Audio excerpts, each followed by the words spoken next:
we're back. But this time, we're back for real. Trial runs are over.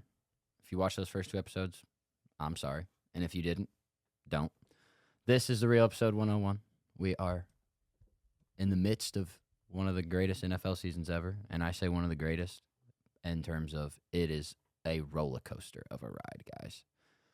Each week you got something new. Each week you got new people doing new things and new teams playing brand new styles of football in terms of who's good, who's bad, and who's scoring a lot and who's not.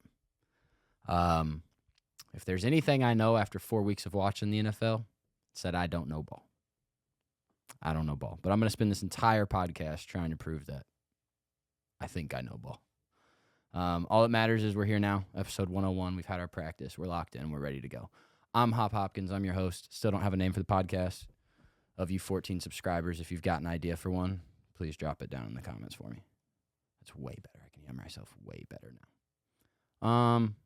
Week 4 got off to a really hot start. We had Cowboys at the Giants, and I say hot start, and it was the first time, and I don't know how long, that the Giants didn't cover the spread against, or the Cowboys didn't cover the spread against the Giants, 20-15 game, Thursday night football, prime time. Dak Prescott, 22 of 27, 221 yards, 2 touchdowns. Daniel Jones, 29 of 40, 281, and 1 interception. But Malik Nabers, I think he's the story of the game because nothing about the Cowboys is impressive. CeeDee Lamb finally had a CeeDee Lamb game, 7 receptions, 98 yards, 1 touchdown. But Malik Nabers just continues to go on a tear. And against the Cowboys defense, which is supposed to be a really good defense, right? So give the kid credit. 12 receptions, 115 yards, 9.6 yards per catch. Didn't have a touchdown this game, but doesn't matter. He's had a touchdown almost every other game this season. Kid's a freak. Give him his flowers. Excuse me. But I'm not here to talk about the Cowboys and the Giants. I'm here to talk about other things in week 4, like the Bengals getting their first win. How about it? Joe Burrow, Jamar Chase, finally putting one together and delivering, huh? I mean, Jamar Chase had 3 catches for 85 yards and a touchdown. Not a lot of other guys in the league that can do that on that limited amount of catches. Joe Burrow only missed 9 of his passes. He had 31 attempts, 232 yards, 2 touchdowns, 1 interception. But he got the best of Andy Dalton, who had 25 completions on 40 attempts, 220 yards, 2 touchdowns, and an interception. And the Panthers kind of look semi-okay with Andy Dalton under center. I don't get it, but 24 points this week. They put up, 40-something in week 3 and beat the snot out of somebody. Scroll up here for me. Here we go. Yeah, 36 points and beat the Raiders. Beat the Raiders by 14. That's criminal. So happy to see Joe Burrow and the Bengals get their first win, and happy to see all of my Cincy friends, taking off a suicide watch. It's awesome. Joe Flacco, the real Joe Shiesty, my hero. Anthony Richardson, you got injured, just like we knew you would this season. You're still too young. You don't know enough. You got to take care of your body a little better. No, I'm kidding. It was a shoulder, or it was a rib injury or something that happened on a tackle in the pocket. He did not get injured running. I was gassing you guys. But Joe Flacco came in the game, and he went 16 of 26, 168 yards, and 2 touchdowns. Nothing flashy in the yardage, not a crazy ton of volume in passes, but he got the job done putting the ball in somebody's hands in the end zone. Jonathan Taylor, 21 carries, 88 yards, and a touchdown. It's the lock of the century. If JT's playing football at home, touchdowns happening. Doesn't miss, ever. Josh Downs, 8 receptions, 82 yards, a touchdown. Andrew Ogletree found a touchdown for us. Incredible. I don't even know who that guy is. Didn't know he existed. Shout out number 85. Michael Pittman. Welcome back, dude. Not that you ever left, but it seemed like you weren't out there because you didn't have any big games yet. And now you went 6 receptions for 113 yards, 18.8 yards per catch. Not a touchdown, but shit. You did everything else for us. I'll take it. Being a Colts fan, still kind of scary. Because if Anthony Richardson can get injured in the pocket too, that's not good. That's not good for us. And we just beat the Steelers by 3. And the Steelers aren't what I would consider a good football team. They just have a really good coach and a disgusting defense. So maybe they are. That's like 2/3 of what you need to be a good football team. I'll give them. I'll give them a good. I'll call them good. I won't say they're great, but I'll call them good. The Bears beat the Rams. Didn't see it coming. Thought Matt Stafford would find a way, but I mean, I guess that's what happens when you're throwing to Tutu Atwell as your wide receiver one, and Caleb Williams basically has the fucking NFL Globetrotters. I mean, well, he would if he had a healthy receiving core, but still, Rome Odunze, DJ Moore. Oh, Keenan Allen did play that game. I was on the road. Disclaimer: I was on the road all day Sunday. Drove, I don't know, like 10 or 11 hours back from Pennsylvania, so I didn't get to watch every game like usual, but I did watch 3 or 4 of them. Eagles, Bucks. Nah, we're not talking about it. We're going to talk about the Jags being the only winless team left in the NFL and how bad that is for me. It's a really bad look. I stand on Trevor Lawrence being an elite quarterback almost every time it comes up. And while he didn't have a bad game this game, he didn't have an elite game, and his team lost. 18 of 33, 169 yards, 2 touchdowns. That just won't get it done when C.J. Stroud has 345 yards and 2 touchdowns.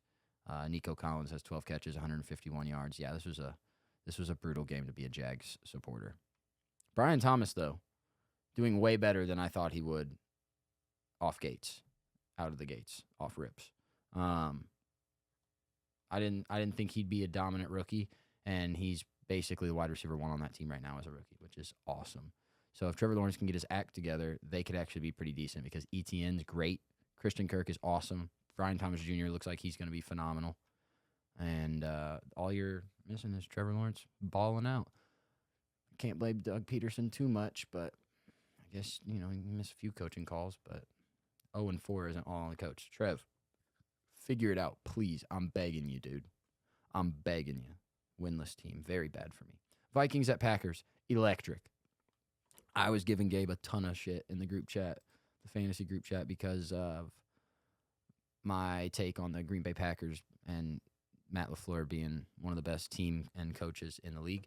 And then they were down 28-7 at halftime and zeros in the third quarter for both teams. And then the Packers had a Week 3 Cowboys versus Ravens game, fourth quarter, and put up 22 points to the Vikings 3. They still lost 29-31. Vikings are 4-0 now. But that's because Sam Darnold is unreal. I don't know how else to put it, guys. He 20 for 28, 275 yards, 3 touchdowns. Of course, he had 1 interception. I mean, what do you want him to do? The man's thrown the ball 1,000,000 times already this season. We're 4 weeks in. But Justin Jefferson, 6 catches, 85 yards, a touchdown. Jordan Addison, 3 catches, 72 yards, a touchdown.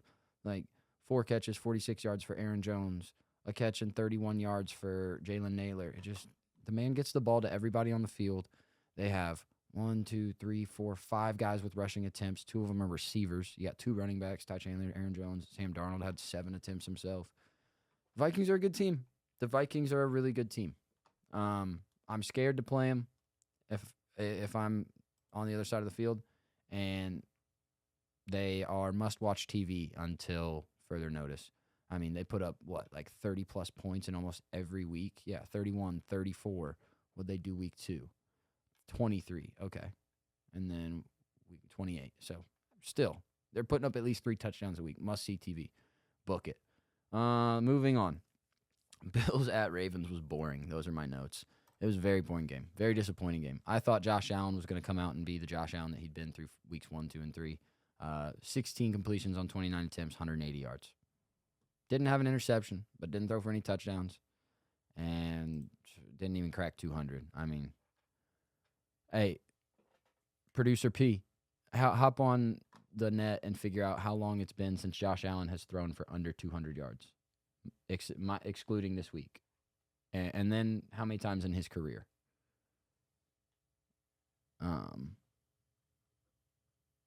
And the whole Ravens team as a whole just played bad. But the Bills played bad. The Ravens played great. They ran the ball at will all over the field. Derrick Henry had 24 carries, 199 yards, and a touchdown. The dude ran for 82 or 83 yards on the opening drive for the Ravens touchdown right away. Lamar just went. It was awesome. It was great. And Lamar only threw the ball 18 times. He completed 13 of them for 156 yards and 2 touchdowns. Why? Because the run game had everything open. They had to stop the run, because if they didn't, Derrick Henry was going to take it to the crib. And if you are ready for Derrick Henry, Lamar's going to run the option, keep it himself, tuck it for 6 carries, 54 yards, and a touchdown himself. Oh, Derrick's gassed. We're not trying to run Lamar. Here you go, Justice Hill. 4 carries, 18 yards. That's 4.5 yards a carry. That's great in the NFL. That's great in any football league. And then, Justice Hill had a receiving touchdown. Derrick Henry had a receiving touchdown. That's insane. Your running backs had both your receiving touchdowns. I love football. All right. Moving on to player takes. DK Metcalf is finally putting up 6'4", 230-pound wide receiver numbers. Really fast wide receiver numbers. He's a freak specimen, dude. He's, like I said, 6'4", 230 pounds. Super duper fast. But every year he's just kind of mid. And he's on a tear right now. He's got 3 weeks with 100-plus receiving yards in games. He's putting up touchdowns every other week. He's balling. He's balling. So, DK Metcalf, what up, dog? Might trade for you in fantasy, even though I was thanking everybody who drafted you, and so I didn't have to have you on my team, and now I want you on my team. Jaden Daniels. Jaden Daniels is that dude, guys. I'm ready to go there. I think it was Skip Bayless who tweeted this, but he needs to be off of the Rookie of the Year ballots and straight into the MVP conversation ballot. He's obviously going to run away with Rookie of the Years and Offensive Rookie of the Year. He's taking all those rookie awards. But I totally agree he needs to be on the MVP ballot. 1,000%. I think the preseason power rankings had the Commanders as a bottom 10 team. And now they're top 10. Maybe top 10. Who knows? They're definitely top 15, and they're not 15. So that's all that matters when you're ranked as low as you were preseason, and you have a rookie quarterback who everybody thought was going to be super frail and get injured, including myself. And he's just out there balling, 300-something yards, touchdowns every other week, 42 points. Man, I'm sorry, 230 yards and 1 touchdown, but still, I think the week before that he threw up like 3 of them. Man's an animal. Give him a big contract right now. Sign him for life. Put him on the Patrick Mahomes deal. And protect him at all costs. All right, moving on from week 4. We're getting out of here quick tonight, guys. We're not doing another hour. We want the show to be about 30, 40 minutes. So we're keeping it hot. We're keeping it fast. Next week's locks. Here's what we got for you. So through 4 weeks of football now, this has not come close to missing. Derrick Henry touchdown. Book it. If you want to send your kids to college, take everything that's in your bank account and put it on it right now. He's scoring a touchdown, and they play the Bengals at what's the Bengals stadium? In Cincy, whatever. Ravens play the Bengals in Cincy. Derrick Henry's still scoring a touchdown. It's happening. Colts money line at Jacksonville. So Colts are going to win at Jacksonville. Feels like a trap game for the Colts. Feels like the Jags are due. It's a home game. It's a divisional game. Trevor Lawrence just had his first okay game of the season last game without throwing interceptions and making a ton of bad mistakes himself. However, I like Anthony Richardson or Joe Flacco over Trevor Lawrence at this point, and I love our coach over Doug Peterson. Shane Steichen is a genius out there.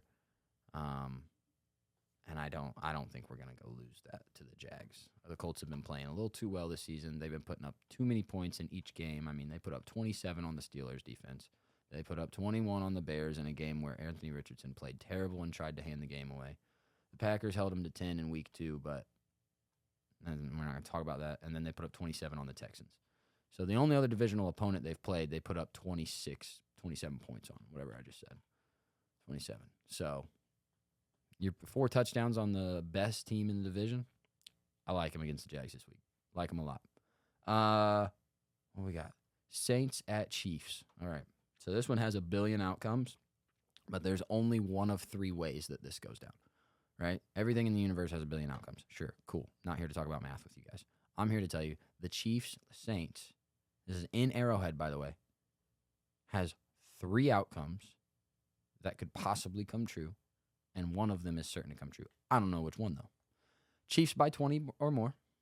Just blow them out. Chiefs lose by a lot. That's on the board. That's for sure on the board. Chiefs are rolling right now, but Patrick Mahomes isn't playing very well. They're 4-0. Could be a trap game. Could be a fluke game. Could be another Saints put up 50 points game or 40, whatever they put up. And then the third option is Chiefs win in a shootout where both teams put up a lot of points. But either way, somebody in this game is putting up a lot of points. There's no way this game goes even 20-17. There's just no way. 0 chance. Monday, October 7th, 8:15, primetime game. Non-conference, non-divisional game. 0 chance it's not high scoring, guys. Book it right now. Any of those 3 outcomes, I'm sure they'll all pay you a lot. Let me live vicariously through you guys. All right, next up, fantasy football frustrations. No, we're not doing it. I'm having a bad time with fantasy football this year. I don't like it. I'm not enjoying it. My teams are losing. My players are injured. My players that aren't injured that are supposed to be good aren't good. Garrett Wilson, figure it out, dude. Aaron Rodgers, get him the ball. So we're going to skip right into producer proposals. These are just 5 to 6 questions, maybe a couple more. Quick rapid-fire answers as quick as I can, and I'm going to try and show you guys how it is I formulate arguments and go about finding evidence to support my opinions to prove to people that I'm right. What you got for me tonight? First is trade rumors. All right. So what do you think about Devontae Adams? They said the Chiefs are ruled out. So what are your thoughts? I don't think it's off the board that he gets paired back up with Aaron Rodgers in New York with the Jets. What I need to do, so Nick Wright, he's really great about understanding how contracts work and how much each player's contract are. I don't have enough time in the day for that. I know just about everything else when it comes to these guys and their teams and how things work, but I don't know how their contract structure is, and I don't know exactly what the dollar amount is. What I'm going to assume is the Jets could definitely find a way to make it work if they were willing to move off guys like maybe Mike Williams or even Alan Lazard. And they'd definitely have to come off probably a pick or 2. I don't know that you're getting a first for Devontae Adams at this point just because he's in his 30s, but he's still an elite receiver, clearly. If it's not the Chiefs, though, and it's not the Jets, I just don't know who else out there needs or wants him right now. Like maybe the Bills, maybe, but you also just moved off Stephon Diggs for being a diva and, putting a lot of pressure on Josh to support a number 1 receiver. And honestly, some of the best football I've seen Josh Allen play is without a true number 1 receiver. He's kind of got Keon Coleman, who rookie number 1 could be, and he's got Khalil Shakir in there, but neither of those guys are true number 1 receivers, so he doesn't have that pressure of feeding the ball to one guy. He's just kind of making the right read, and he's been phenomenal through those 3 weeks, with the exception of week 4 looking pretty shaky.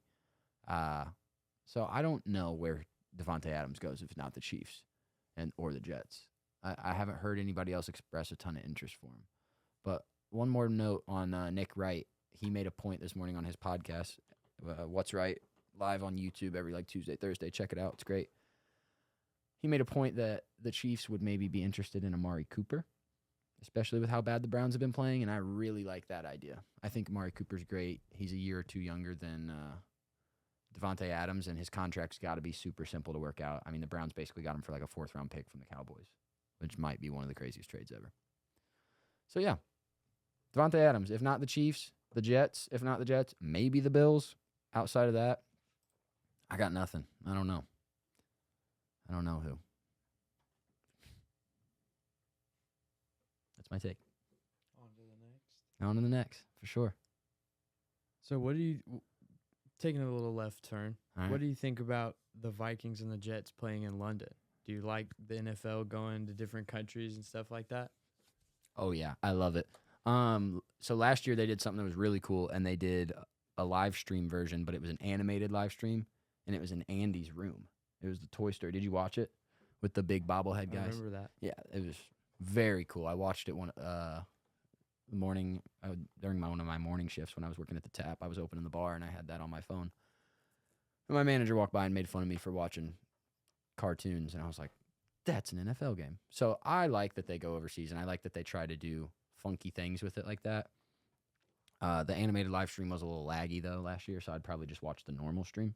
But no, I think going overseas and playing American style football overseas and creating a fan base overseas is awesome. I think that's the best way to grow the sport outside of America, and I maybe agree. one day get football, like flag football, into the Olympics, or have its own lacrosse before we got into the Olympics. We're in the Olympics in 2028, guys. But before that, we had just the lacrosse World Games. Maybe you guys can have the football World Games one day, right? And other countries will pick it up. But yeah, I love it. I love the idea. It's awesome. I'd love to be able to go to that game, but I'm broke. Next. What do you think about the Eagles' offense? So through 4 games, they've trailed through all of them at some Mhm. point, and they haven't scored a point in the first quarter all season. Wow. They haven't scored a point in the first quarter all season. The last time that's happened was 1971 through 4 games. Oh, side note, pause, timeout, because I asked, did you figure out Josh Allen for less than 200 passing yards? I could be wrong here, but I'm on the train that through 98 games played, including the playoffs, Mm-hmm. 79 of them he's thrown for over 200 yards. Jesus, man. Yeah, So, so like, roughly 80%. that's such a rarity for that guy. But I'm Poor- not a math major. Don't hold any water with that.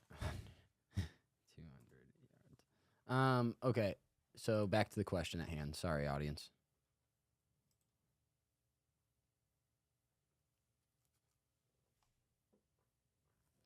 Back to the question at hand. Oh, sorry. I need the question. That's my Oh. fault. Like, what do you think about the Eagles' offense? Like, what do you think about Yep, the struggles? That's like, right. Even with Saquon, is that just causing problems? Just add another superstar in there? I think Saquon was the answer for them. Saquon has been nothing but beneficial for their offense. It's tough though, because now you do have two superstar receivers, two really elite receivers, and maybe the second best running back in the league behind Christian McCaffrey. When he's behind a good O line and has a good pass game to open up those holes for him. I'm just not a fan of Jalen Hurts, and I'm not a Nick Sirianni believer. I think he makes awful in-game decisions. I'm not. Wow, no points in the first. Yeah, like that just screams fraudulent. Just screams now. It's impressive because you go, for example, in week 1 you go all first quarter without scoring a point, but then you're able to end the game with 34 points and the win.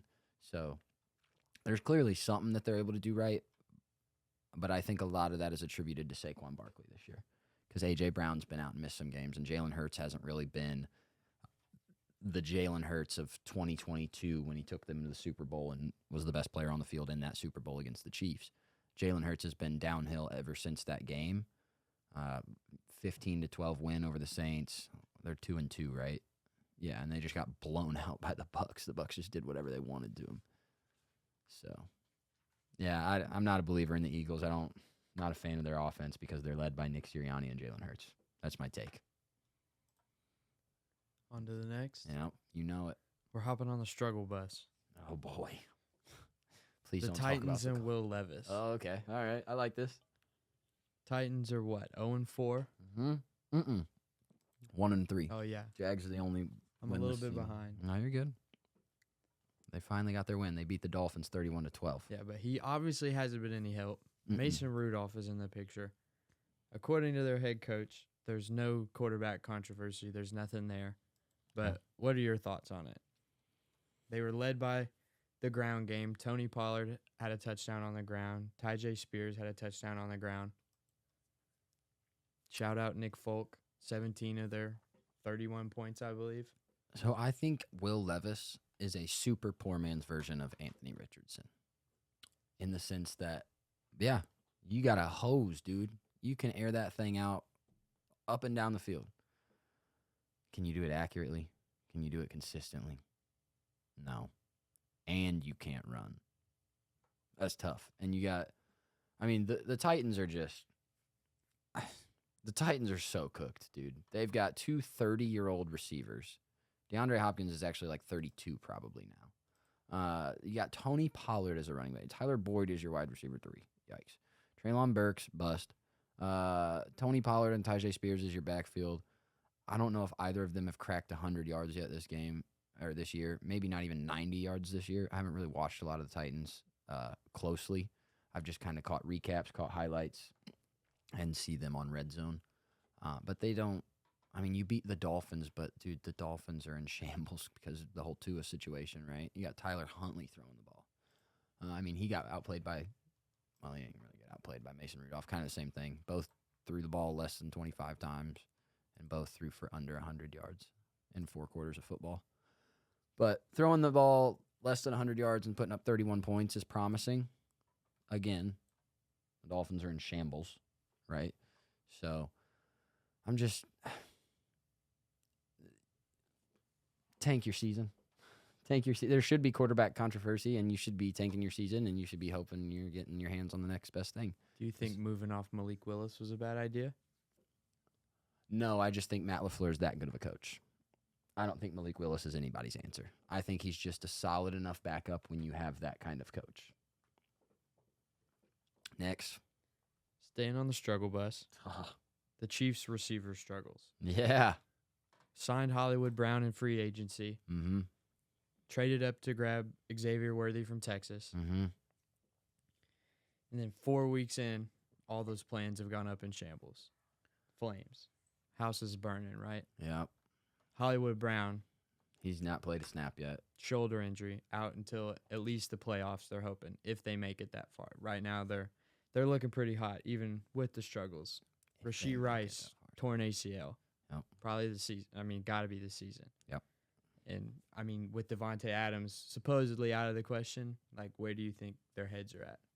So, I think the Devontae Adams out of the question is coming from the Chiefs front office. I don't think the Raiders would say no to a trade from the Chiefs for Devontae Adams. I think it's the Chiefs acting like everything's going to be okay. And the warranted, you know? I mean, Patrick Mahomes won a Super Bowl last year throwing the ball to dudes like you and me. Dudes who can't catch every ball. Kadarius No Hands Toney, Sky Moore. That's who he started his season throwing the ball to, and then they quickly had to pivot back to MVS and Juju. But I don't know. I'm not hitting any panic button over Kansas City, man. Like I said, you're 4-0, and Mahomes has been playing very subpar, especially for his standards, and you're having receiver troubles. Oh, well. Like, sorry, it sucks for the rest of the league because last year was the year to get him, and we couldn't get him. We, as in any of the other 31 teams. And I feel like everyone this year just kind of knows you can't get him. Every game I've watched of the Chiefs, I've watched all 4 so far, all 4 weeks. I watched them play the Chargers. I watched them play the Falcons. I watched them play the Bengals. I watched them play who'd they open up with? Ravens. Nobody looked like they thought they could beat them. And I don't know that the receiver problems is going to change any of that. If anything, I think that's going to wake Mahomes up. Like, oh, okay, well, my touchdown genie is gone. He's got his ACL out. Hollywood's definitely not coming back anytime soon. Xavier Worthy's all they got left right now in terms of the big 3 that they added. But Travis Kelce had his first wake-up game. And that's the other thing that I think softens the blow of losing Rashee Rice here is Travis Kelce hadn't even been playing like Travis Kelce yet. He had his first good game in week 4, so Chiefs will be all right. Next. Lastly, we're going to end on a fun note with the Lions and the Seahawks. The Lions, in my opinion, it was a 13-point victory, but it seemed a little bit more one-sided when you look at Jared Goff. He was 18 for 18 through the air, 292 yards, 70-yard bomb to Jameson Williams. Mm-hmm. Shout out to Crane. 2 touchdowns, and he caught one through the air himself. Mm-hmm. First of his career, I believe. So do you have any, favorite QB, non-conventional touchdowns that come to mind? Oh man. I don't know about non-conventional QB touchdowns, like because the only way is through the air, and I've only seen that a couple times. I can't even recall the other names that I've seen do it. But something I do remember, Brett Favre's first. I don't think I remember being alive for this, but I've seen the highlight. I don't think I was alive for it. But his first completion in the NFL was to himself, off of a lineman's helmet, and he caught it. So that's an unconventional quarterback play moment that definitely sticks out in my brain. But man, that was a fun game to watch. On Monday, Jared Goff lit him up, like you said. 18 of 18 is perfect. But Geno Smith throwing for almost 400 yards. He was 5 yards shy. Threw the ball 56 times. Geno and the Seahawks might need a little more credit than I'm willing to give them. Is he leading the NFL in passing yards right now? That is a great question that we are totally going to find the answer to right now. NFL passing yard leader. I feel like I saw something that he was. Right now we're seeing Jared Goff at the top. Nah, Geno's at the top by 52 yards over Brock Purdy. It's Geno, Brock, Dak, CJ, Goff. I can't get over that he's just a game manager. Baker Mayfield. Who? Brock Purdy. You can't be second in the NFL in passing yards, and I think he's leading in like yards per ball thrown, maybe.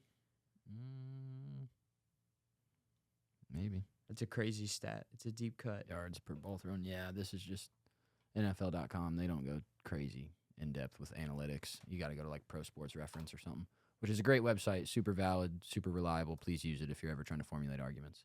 So yeah, I think that was a good one to end on because Jared Goff deserves his flowers, and what better way to do it than by ending the show? So congrats, Jared, on a great game. Happy to see the Lions doing their thing. I'm going to watch them play the Colts this year in Indy at Lucas Oil.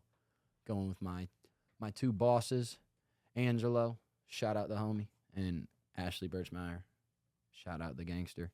And I think we're taking another friend as well. So it'll be a good time. I'm excited. Not excited to see him beat the snot out of my Colts, but I also am. All right, great show. Great questions. I think this was a much better flow and pace than last week. I didn't have nearly as many stutters. I didn't have nearly as many stoppages, and it certainly isn't as long. So let's double the subscribers by next week. We're at 14. It shouldn't be hard to double. Just text your friend or text your mom and tell her to subscribe. I don't care. Something. And thanks for tuning in. Talk to you next week. Remember to hammer Derrick Henry touchdown. Bye.